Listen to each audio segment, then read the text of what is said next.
Hi, I'm Jamie Daswell here with Sustainable Aviation Futures, and we're talking with some of the key partners of the Congress here in Amsterdam. And I'm joined by Raman Ojha, who's the president of Shell Aviation. Thank you for joining us, Raman.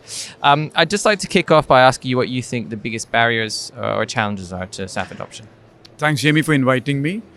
Before I go to barriers, it's worthwhile to acknowledge a few things. And the number one thing is aviation industry is a growing sector. It's expected to grow around 3.8%. With that, the emissions will also grow. And if emissions are growing, we need to address that. But simultaneously, as industry on the refinery side slows down, you'll see the jet supply tensions also emerging.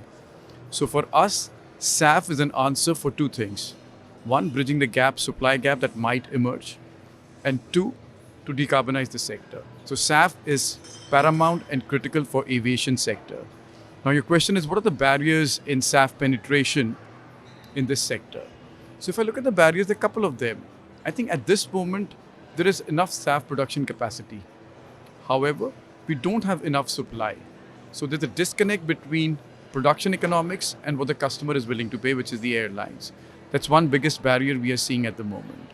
The second is, even if SAF is there, it needs to get into the plane. So you need the storage, blending, and distribution infrastructure. That doesn't exist across all the airports. So there needs to be a strong effort in bringing that infrastructure alive. The third I see is regulations in EU, in America shaping well, but I think the regulations need to go a step further.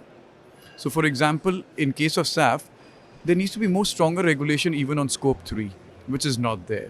Because once you get regulations both on scope 1 and SAF, and also scope 3, then you start creating multiple demand options to firm up. So if we start addressing policy aspects, we start addressing the pricing aspects, and we start addressing the infrastructure aspects, we would have addressed the barriers that's holding back SAF penetration. Absolutely agree. And I know that Shell has been instrumental in investing in book and claim technology, which also come to address some of those barriers you mentioned. Can you share how book and claim can help increase SAF usage? So if you look at it, book and claim plays multiple roles. At this moment, SAF production is coming up in East, in China, in Pakistan, in Thailand. But the demand is coming up primarily through mandates and voluntary in Europe and in America. Now, if you have to link these two things, one is to move physically every molecule. And that if you move it physically, you incur distribution cost, but you also incur additional carbon footprint. So book and claim in some form and shape helps you avoid that carbon emission, but also additional cost, which makes SAF expensive. So that's one role book and claim can play. Second role is all the consumers or all the people who need SAF can't be physically buying SAF. Airlines can definitely buy physical SAF and then use it in their flights. But what about corporate players like Shell, Microsoft, Apple? They can't buy physical SAF. So what they can buy is environmental attributes of SAF, which has been used somewhere in the global system. And that's what book and claim enables. So book and claim is very critical to enable more demand and robust demand platform for multiple sectors. And two, in managing the cost base. And what kind of demand is Shell Aviation seeing when it comes to SAF from its customers? I won't be able to share the figures, but what I'm seeing is, since it's a very nascent concept in the industry, SAF at the moment, we are seeing SAF numbers grow very fast over the last 3 years. But if we see over the next couple of years, I think it will be greater than the jet growth, and it will continue to grow at times to come.